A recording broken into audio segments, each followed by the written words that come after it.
In our previous studies of God's Word, we learned about how we as Christians can develop a life deeply rooted in Christ.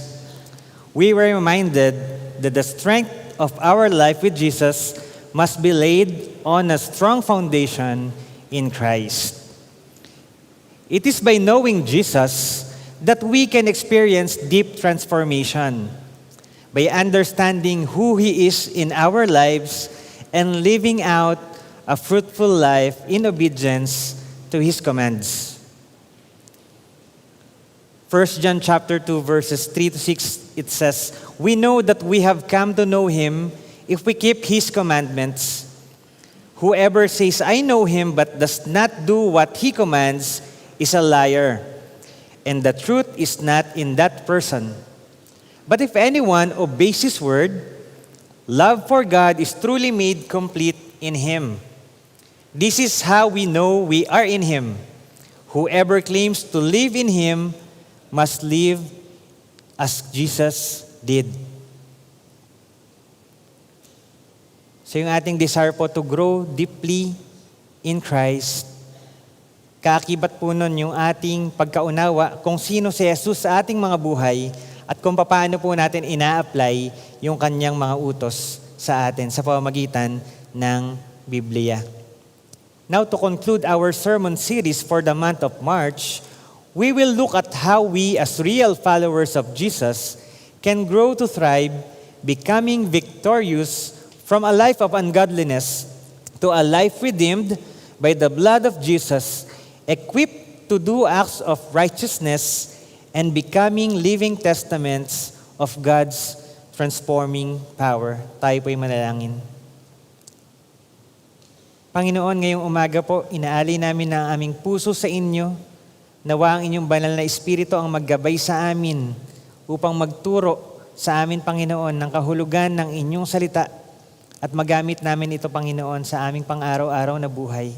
Maraming salamat po, Ama. Ito ang aming dalangin sa pangalan ni Jesus. Amen. Ang passage po natin ngayon ay matatagpuan sa Psalm chapter 1. Tulad ng dati na po nating napag-aralan, alam natin na ang Book of Psalms ay mga awiting kinumpose ng mga Israelites mula sa iba't ibang panahon sa kanilang kasaysayan. So marami pong Psalms ang kinumpose ni King David at iba naman doon ay kinumpose ng ibang mga awit, yung iba po ay anonymous.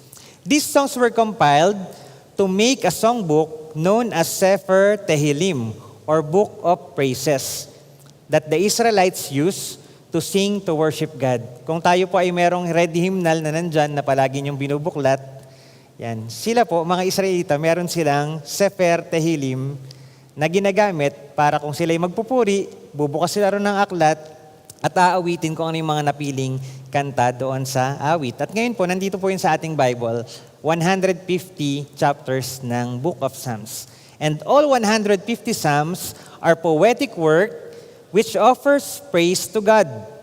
These cover a wide range of topics, from joy to depression, from peace to persecution, from contemplation to confession, from praise to prophecy, from creation to coronation, and from anxiety to adoration.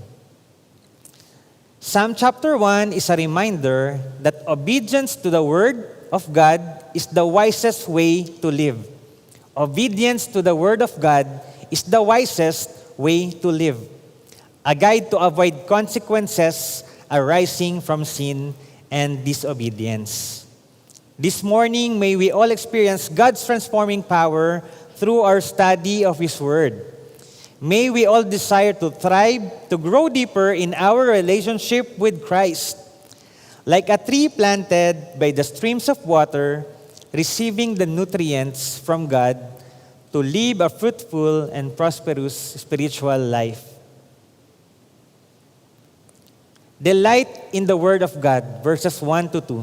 Blessed is the one who does not walk in step with the wicked, or stand in the way that sinners take, or sit in the company of mockers, but whose delight is in the law of the Lord, and who meditates on His law day and night. The Hebrew word esher is here translated blessed, which has the idea of happiness and contentment. Esher is a form of Hebrew word, ashar, which in its root meaning is to be straight or to be right. So yun po yung ibig sabihin ng blessed sa passage natin ngayon, no? Happiness or contentment, or to be straight or to be right. Blessed is the man speaks of the happiness, the blessedness, and contentment in the life of the man or woman who is right or straight with God. The righteous man will be a blessed man. He is a happy man. Indeed, a person who does not walk in step with the wicked or stand in the way of that sinners or sit in the company of the mockers is a happy and contented person. So kung hindi ka po lumalakad sa landas ng mga masama o hindi mo pinupuntahan yung mga lugar kung saan nandun nakatambay ang mga makasalanan, ikaw ay masaya at kontento na tao. There's no real satisfaction in doing evil in the eyes of the Lord. Minsan po, parang masaya lang, masarap gumawa ng mali, ng kasalanan, makapandaya ng tao, pero panandalian lamang po yun. Hindi po yun ang totoong satisfaction. Rather, happiness and contentment can only be found in obedience to God's Word. Bilang mga tunay po na Kristiyano, hindi dapat tayo lumalakad sa landas na tinatahak ng masasama. Hindi dapat tayo naninindigan sa tiwaling prinsipyo ng mundo. At hindi dapat tayo nakikiayon sa mga taong mapanlait sa kapwa. Blessed are those whose delight is in the law of the Lord, those who meditate on it day and night. God's instruction to Joshua after the death of Moses is this. Joshua chapter 1, verses 7 to 8, Be strong and very courageous. Be careful to obey all the law my servant Moses gave you. Do not turn from it to the right or to the left, that you may be successful wherever you go. Keep this book of the law always on your lips. Meditate on it day and night, so that you may be careful to do everything written in it. Then you will be prosperous and successful. God wants His people to obey His commands because the wisdom of God written in the Scriptures leads to a successful life.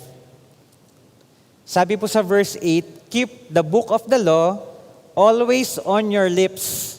Ibig sabihin po nito, dapat ang lumalabas po sa ating mga bibig ay mga salita na naaayon sa kabanalan ng Diyos. Minsan kahit hindi lang po yung lumalabas sa salita natin, yung mga pinopost natin sa ating mga social media accounts at yung mga actions natin na nakikita. And how can we meditate on God's Word day and night? Paano natin yun gagawin? It means that we must reflect upon the law of the Lord all day long, thinking about God's command every moment of our lives. So lahat ng ating babanggitin, isipin natin ang Panginoon. Ano ang say niya dun sa ating iniisip? Acceptable ba sa Kanya yun? Before tayo mag-post sa Facebook ng kung anumang mga gusto nating ilagay, isipin natin, ano bang gusto ng Panginoon? Gusto ba ng Panginoon na mabasa ng mga tao yung ipopost mo? Mapapapurihan ba siya sa iyong mga ilalagay doon sa iyong social media account? At hindi po lamang natatapos sa pagbabasa at pagbubulay-bulay ng salita ng Diyos ang dapat nating gawin bilang mga Kristiyano. Yung meditating on it day and night, may kaakibat po yun. Kaakibat nito ang pagsunod sa sinasabi ng mga utos ni Lord. So we meditate on the Word of God day and night. Nang sa gayon po, mapepenetrate ng Panginoon, ng salita ng Diyos, yung ating mga puso. At ang lalabas po sa ating mga bibig, ang lalabas sa ating mga actions, ang mamumutawi sa ating mga kaisipan, ay ang kabanalan ng Panginoon. So last year, we conducted a seminar on how to study the Bible. Sino pong naka-attend doon? May mga iilan po, no? Pinacilitate nila Ate Mercy, nila Ate Hilda. Yan. This year, we will have another session on that topic. So ini-schedule pa ng ating Saints team.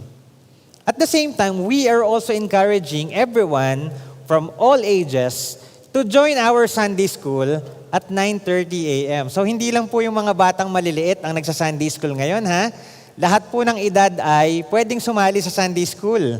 Yan, meron pong mga group ng mga teachers na available, pupunta na lang kayo roon.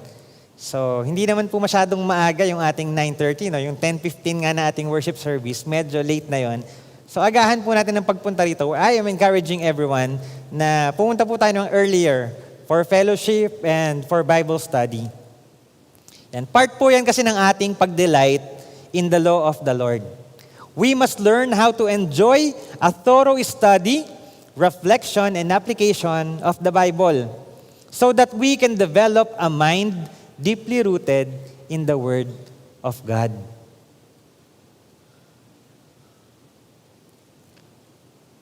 How can your personal or communal study the Bible help nourish your spiritual life? How can studying the Bible nourish your spiritual life?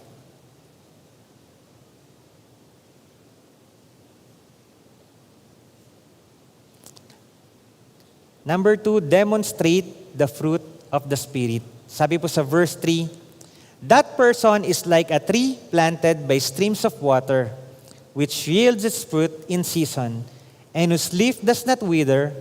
Whatever they do prospers. A tree by a river has a continual source of water. It will never wither away because it is always getting what it needs. If we are constantly needy, it may be worth examining if we are planted by the rivers of water or not. I-evaluate po natin yung ating sarili. Lumalago ba tayo? Nakatanim ba ang aking pundasyon sa pananampalataya kay Jesucristo sa tubig, sa river? This would also be a tree that is strong and stable, sinking down deep roots. Naalala niyo po nung first Sunday, no? Yung pinakita kong litrato, yung merong puno na nakatanim sa ibabaw ng malaking bato, pinilit po ng ugat na umabot dun sa pinakalupa para makuha niya yung kanyang nutrisyon na nanggagaling sa lupa. Sa ibang sitwasyon naman po ngayon, kasi hindi naman ganun na mahirap ang sitwasyon ng puno na ito. Dahil ang puno na ito, nasa tabi na siya ng tubig, nasa tabi na siya ng water source, kaya madali na po para sa kanya ang sumunod sa Panginoon. The life of the righteous man is marked by strength and stability. So kung tayo po ay mananatili sa piling ng Panginoon, tayo po ay magkakaroon ng matibay at malakas na pananampalataya. Colossians chapter 2 verses 6 to 7, so then, just as you received Christ Jesus as our Lord, continue to live your lives in Him, rooted and built up in Him, strengthened in the faith as you were taught, and overflowing with thankfulness. If we are really deeply rooted in Christ, we can demonstrate His power, His holiness, His love. A healthy and a well-hydrated tree will yield its fruit. Sino po sa inyong gustong mamunga? Anong bunga pong gusto nyo? Saging? Langka? So mababasa po natin sa Galatians chapter 5, verses 22 to 23, but the fruit of the Spirit is love, joy, peace, forbearance, kindness, goodness, fruitfulness, gentleness, and self-control. Against such things, there is no law. Bilang tunay na disipulo ni Jesucristo, ang bawat isa sa atin ay pinagkalooban ng banal na spirito ng bunga. At bawat bungang nabanggit ay ginagamit ng Panginoon upang tayo ay maging matibay sa pananampalataya at masigasig sa paglilingkod sa Kanya. John 15:5, I am the vine, you are the branches. If you remain in me and I in you, you will bear much fruit. Apart from me, you can do nothing. Ano po sa mga nabanggit kong fruit of the Spirit, yung sa tingin nyo, tinataglay po ninyo, no? At ano naman doon yung mga sa tingin nyo, medyo nagkukulang pa kayo. Hindi kayo masyadong matyaga. Hindi kayo masyadong mapayapa. O hindi kayo masyadong masayahin. We ask God to develop a character in our heart so that we can bear much fruit. The righteous man bears fruit, such as the fruit of the Spirit. The fruit comes naturally from this tree, because it is planted by the rivers of water. It is abiding in a life source. As Jesus spoke of bearing fruit on John 15:5, as we abide in Him, fruit also has a season. Some get discouraged when they begin to walk as righteous men, and fruit is not immediately evident. They need to wait until they bring forth fruits in its season. So hindi naman po magic yung ating pagbabagong buhay, no? Although syempre ang Panginoon gumagawa ng miracles, but sometimes it's a slow, sabi nga ni Pastor Herman, it's a slow process of transformation. So hindi po automatic na lahat na agad ng fruit of the Spirit ay perfect na meron na tayo.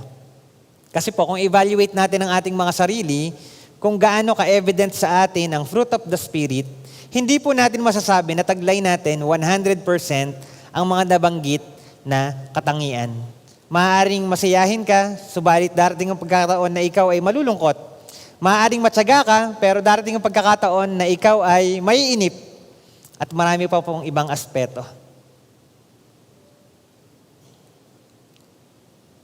So hindi 100%, but there is hope. Dahil tayo po ay patuloy sa paglago bilang mga Kristiyano. Kaya wag po tayong madi-discourage kung hindi natin nakikita sa mga sarili natin yung pagbabago. Huwag ka agad susuko. Meron kang bisyo na hindi mo mapagtagumpayan, huwag kang susuko. Binabago ka ng Panginoon. Meron kang attitude na hindi nakakabuti sa iyo at sa mga kapwa mo, huwag kang susuko. Binabago ka ng Panginoon.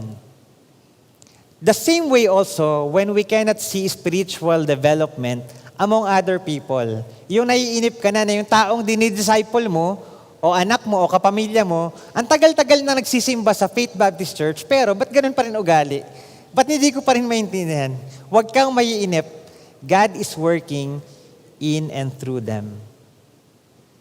Because God moves mysteriously to change people at His own pace, at His own time, and at His own will. A spiritually healthy Christian continues to grow, and whatever they do prospers. Proverbs 21:21, whoever pursues righteousness and love finds life, prosperity, and honor. Sino pong gustong maging prosperous? Masagana, mayaman. Gusto niyo po ba yan? Yung fruitfulness at prosperity na binabanggit dito ay hindi po nangangahulugan na dahil ikaw ay malago na sa pananampalataya, ibig sabihin, aahon ka mula sa kahirapan at hindi ka na makakaranas ng mga pagsubok sa buhay. Kasi ang tawag po sa gano'n na teaching ay prosperity gospel.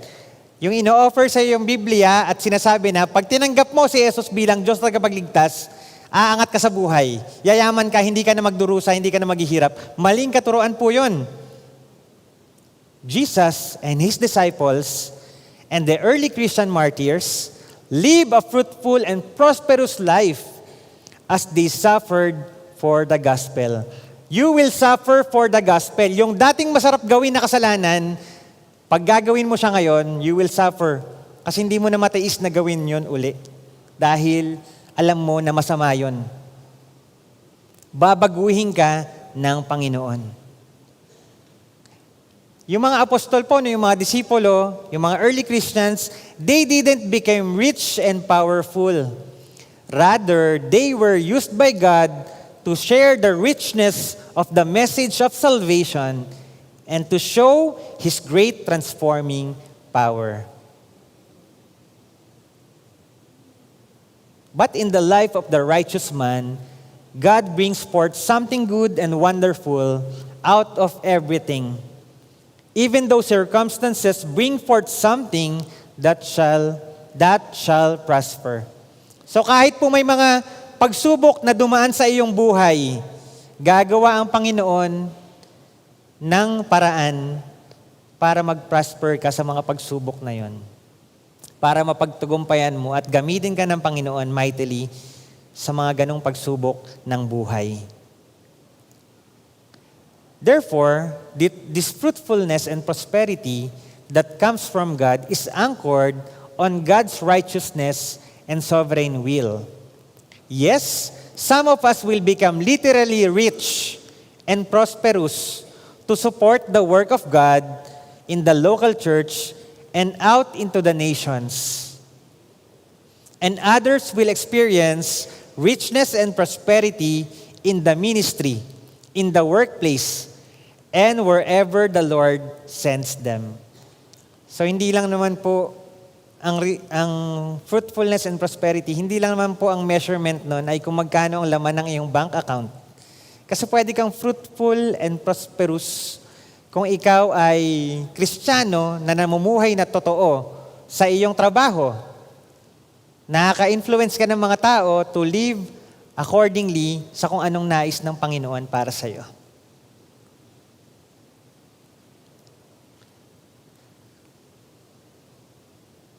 What does it truly mean for you to experience fruitfulness and prosperity?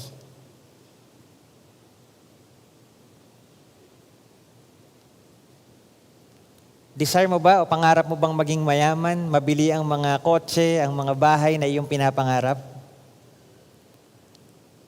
But higit sa lahat ng mga bagay na iyon, ang i-desire po natin ay maging fruitful and prosperous sa ating paglilingkod sa Panginoon.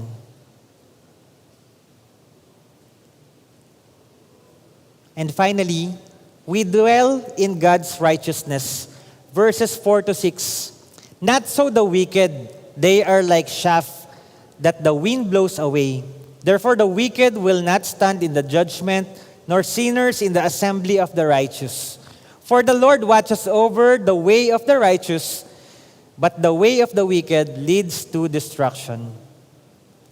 Kung ang tunay na mananampalataya ay inahalintulad po sa malago na puno, yun naman pong namumuhay sa kasamaan ay parang chaff or ipa. Alam niyo po yung ipa? Yung balat ng palay or kung anong grain man sa kanila. Barley yata sa kanila o kung ano man. Sa atin po mga Pilipino, palay, yung ipa. Tuyot, walang bigat, madali pong tangayin ng hangin. Because the ungodly have no weight, walang timbang, they will be found lacking on the day of judgment. As it was said of King Belshazzar in the book of Daniel, anak po ni Nebuchadnezzar, you have been weighed in the balances and found nothing. Yung nakita sa pader, sabi ni Daniel, ang nakasulat sa pader ay mene, mene, tekel, uparsin. Tinimbang ka, ngunit kulang. You have been weighed in balances and found wanting.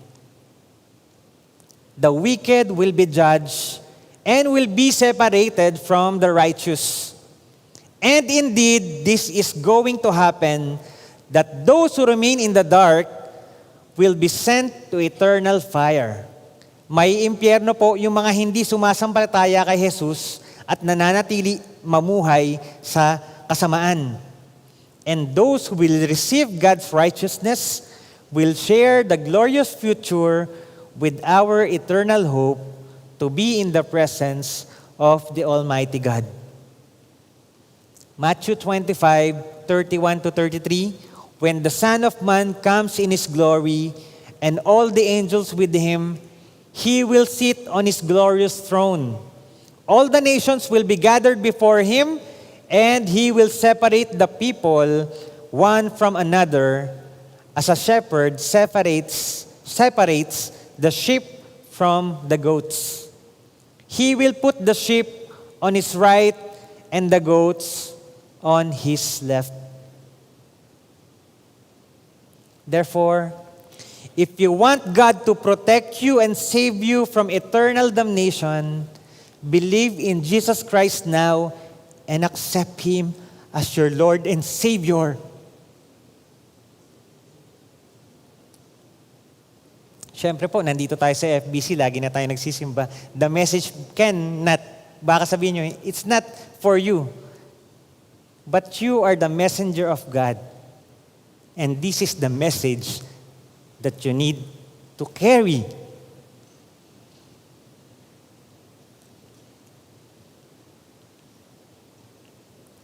How can you cultivate daily habits that allow you to thrive and experience a deeper relationship with Christ?